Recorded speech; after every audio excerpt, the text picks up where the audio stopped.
This image sits on my cupboard at eye level. I pass it all the time and I love it. It's so joyful.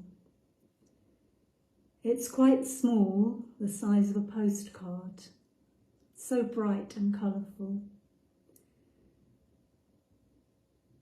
The image is of the Last Supper and communion. Taking communion is really important to me in the practice of my faith.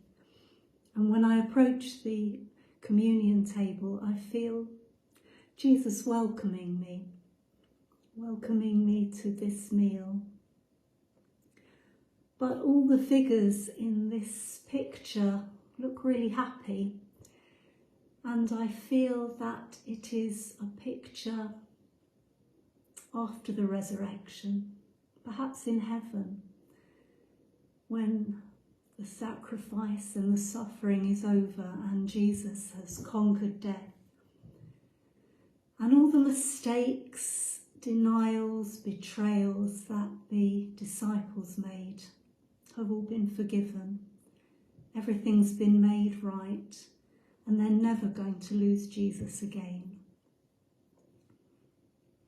And I think anybody looking at this could feel welcomed and loved and know that they are included in this invitation to be with God, to accept God's love and acceptance and friendship and forgiveness.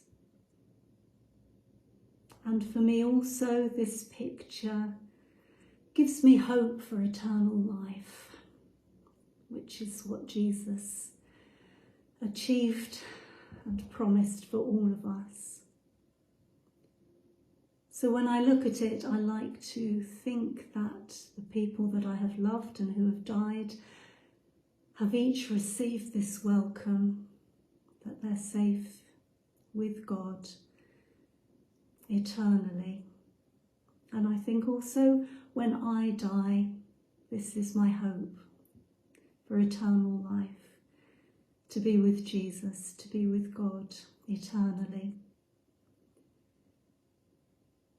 These are some of the resonances the image has for me, but other people looking at it will find, I think, that it speaks to them in their own individual ways. I think it shows God's love and acceptance and welcome and friendship. It gives us all that promise that ultimately everything will be all right and we will be with God forever. And it's so bright and colourful that I think anybody can look at it and be moved by it and find it a joyful and accepting picture.